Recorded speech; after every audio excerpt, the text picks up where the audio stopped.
Kwesi was just a boy when he learned that hunger could make a man hallucinate. Not hunger for food. He'd grown used to the ache in his belly. But hunger for something bigger. For escape. For power. For wealth so loud that the world would finally listen to him. He lived with his mother in a broken wooden shack near the sea, in a forgotten village where boys like him either became fishermen, or died trying. His father had vanished during the harmattan, swallowed by waves that didn't return his body. Since then Kwesi hated the ocean. But he hated being poor even more. He worked every job a child could, carrying crates at the harbor, shining tourist shoes, selling coconuts to drunk travelers. But no matter how hard he worked, life mocked him. He was invisible. Dirt. Until the night he shouted at the sea. That night everything changed. It was the anniversary of his father's death. Kwesi walked to the water alone, rage boiling in his chest. He stood at the edge of the waves, fists clenched, and screamed, "If this ocean is so powerful, then give me something. Give me a reason to keep breathing." The wind stopped. The waves paused. And then he heard it. A song. Low. Sweet. Ancient. Not coming from the land, but from beneath the water. Kwesi backed up, terrified. But the waves gently rolled forward, as if inviting him. Drawn by a force he couldn't explain, he stepped into the water. Suddenly, the tide pulled back, revealing a hidden path of glowing sand. And at the end of that path a woman rose. But she was not a woman. She was something else. Her skin glistened like polished obsidian, her hair floated like smoke, and her tail shimmered like liquid emerald. A mermaid. But not from fairy tales. She looked older than time. She spoke, but her mouth never moved. "You called me, child of Earth. I heard your hunger. Do you want it to stop?" Kwesi, paralyzed, nodded. "I can give you everything," she whispered. "Wealth, power, fame. Dubai, Paris, New York, they will all know your name." He could barely breathe. "But," she added, "when I ask for payment you must obey. No matter what. No matter when." She held out a black pearl the size of his fist. "Swallow it. Say yes. And your new life begins tonight." His heart pounded. He thought of his mother's cracked hands. The rent they couldn't pay. The boys who laughed at him in school. He took the pearl. And swallowed it. The mermaid vanished. The tide crashed forward. And the deal was sealed. By morning his phone rang. A man in Lagos had seen his makeshift clothing line on Instagram, and wanted to invest. In 48 hours, Kwesi had $20,000 in his account. Then came the luxury brands. Then came the flights. In a month, he was sleeping in the Marina Bay Sands. In 6 months, he had over 1 million followers. He became the face of African success. But behind the filters and Ferraris, the ocean was watching. And the pearl inside his chest had begun to burn. The payment was coming. And Kwesi had no idea what it would cost. Kwesi's rise was so fast it felt like a dream. Within a year he wasn't just rich, he was iconic. Every time he posted a photo from a yacht in Dubai, a luxury suite in Singapore, or a villa in the Maldives, his followers commented, "Godwin. Teach us, boss. Hard work really pays." But only he knew the truth. He wasn't working. Not really. He wasn't hustling or praying harder than others. He had made a pact.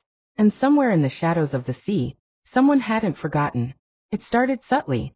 During a gala in London, he saw something move inside the champagne glass he was holding. Something that looked like an eye. In a hotel in Nairobi, he woke up drenched in salt water, though the room was dry. And one night, while he was partying in a Lagos penthouse, a girl he didn't know whispered in his ear, "The sea is coming for you." He turned, but no one was there. That same night he saw her again. The mermaid. Not in the ocean, but in the mirror. As he was brushing his teeth, her reflection blinked behind him. Elegant, terrifying, majestic. She didn't speak. She just smiled, and held up 2 fingers. Then vanished. 2 days later his assistant Chika, loyal, kind like a brother, drowned in a pool at his own birthday party. No one could explain it. He could swim. There were people everywhere. Kwesi cried at the funeral. But inside he knew. That was the first payment. And deep down he also knew. It wouldn't be the last. He tried to ignore the signs. He hired priests. He stopped posting for a month. But the pearl inside him burned hotter. The whispers got louder.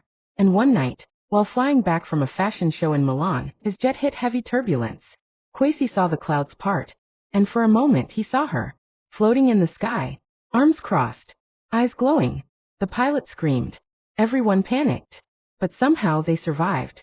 When Kwesi landed, he went straight to a spiritualist in Ghana. The old woman looked at him once, and refused to let him enter her shrine. You didn't just make a deal, boy, she said. You gave her the key to your soul. He begged her. I want to cancel it. I don't want to die. The woman shook her head. You won't die. Not yet. But someone else will. Someone you love. She lit a candle. The flame turned blue. She's already chosen. And just like that, his phone rang. It was his younger sister. Screaming. Crying. Something had happened to their mother. She'd collapsed by the ocean. Foaming at the mouth. Her body, covered in scales. Kwesi rushed home. His private jet landed in Accra before dawn, but it felt too slow. His chest was burning. His mind was racing. When he reached the hospital, his sister collapsed into his arms. She's not even human anymore, Kwesi. He pushed through the doors and froze. There she was. His mother. The woman who had raised him with nothing but love and prayer. Now lying unconscious, her body cold, her legs twisted. Her skin patchy with shimmering scales that flickered like fish skin under the hospital light. Doctors had no explanation. They called it a rare skin reaction. But he knew. This was not medical. This was mystical. Kwesi stared at her trembling body, and for the first time since the pact, he whispered out loud, "What have I done?" He left the room and drove straight to the beach. He screamed at the waves. Cursed the mermaid. Cursed himself. But the ocean only replied with silence. And then, a voice. Behind him, an old man with white dreadlocks and milky eyes appeared. You made a deal with the wrong one, boy.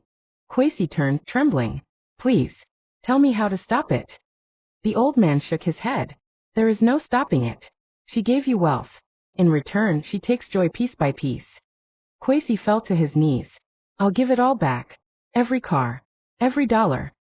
The man knelt too. It's too late for that. The only way out is to go deeper. Deeper. The old man nodded. You have to finish what you started, or lose everyone you love. Kwesi didn't sleep that night. He stared at his bank app. Over $90 million in assets. He looked at the photos of his mother, his sister, his ex-fiancée who had left him before the fame. He called his driver and said just one word. Gulf. He flew back to Dubai. Not for a party. Not for shopping. But to find the woman, the creature, who gave him the pearl. He went back to the underground lounge where it all started. But it wasn't there anymore. Only a note. Slipped under the cracked marble counter. Written in red lipstick. When the next full moon rises, come to the sea. Bring your most precious possession. He looked at his wrist. His mother's gold bracelet. The only thing he kept since the beginning. He closed his eyes. This time, he would offer himself. Or he would destroy the deal forever. But one thing was certain. She was watching. And she was waiting. The waves were calm that night. Too calm. As if the ocean itself was holding its breath. Kwesi stood at the edge of the sea in Dubai, just as the note had said. No crowd. No music. No velvet ropes. Just him, the moon, and the debt he could no longer run from. He held the bracelet in his hand. The one his mother had given him when he was still poor, still kind, still human. And then it began. The water rippled. The air grew heavy. The moonlight bent unnaturally, like it was being pulled into the sea. Suddenly, she rose. Not walking. Not swimming. Floating. The same woman. The same smile. But this time, her beauty was terrifying. Her skin was wet silk, glistening like obsidian. Her eyes, sharp as glass, glowing deep blue. And her voice, when it came, was a song and a scream all at once. You broke the rules, Kwesi. His voice shook. Take it back. The money. The cars. Everything. Just bring my mother back. She tilted her head, amused. You think this is about money? Behind her, in the water, dozens of pearls floated to the surface. Each one glowing softly. Every pearl is a soul you traded, Kwesi. And your mother's is next. Kwesi stepped into the water. Then take mine. Let her go. The mermaid laughed. Not cruelly, but almost with pity. It doesn't work like that. You don't get to choose your sacrifice once the game begins. But you can offer something equal. He searched his mind. What was left? He had no innocence. No peace. No one truly close anymore. Then he remembered. His unborn son. The child he didn't even know he had until 2 weeks ago. A one-night affair in London. The mother had messaged him. He never replied. He gasped. No. But the mermaid was already smiling. Now you understand. You don't give up what's easy, Kwesi. You give what hurts. Tears filled his eyes. What if I don't offer anything? She drifted closer. The pearls around her began to glow brighter. Then they all die. One by one. He screamed. Stop. Then silence. She vanished. The water stilled. And in his hand, the bracelet was gone. Only one pearl remained in its place. Cold. Glowing faintly. And now tied to the life of a child he had never met. Kwesi dropped to his knees. Waves crashing around him. He had one last chance. To find the woman. To protect the baby. To break the chain. But deep inside he knew. Some debts cannot be undone. Only redirected. Or passed on. Kwesi didn't sleep that night. Not in his golden bed.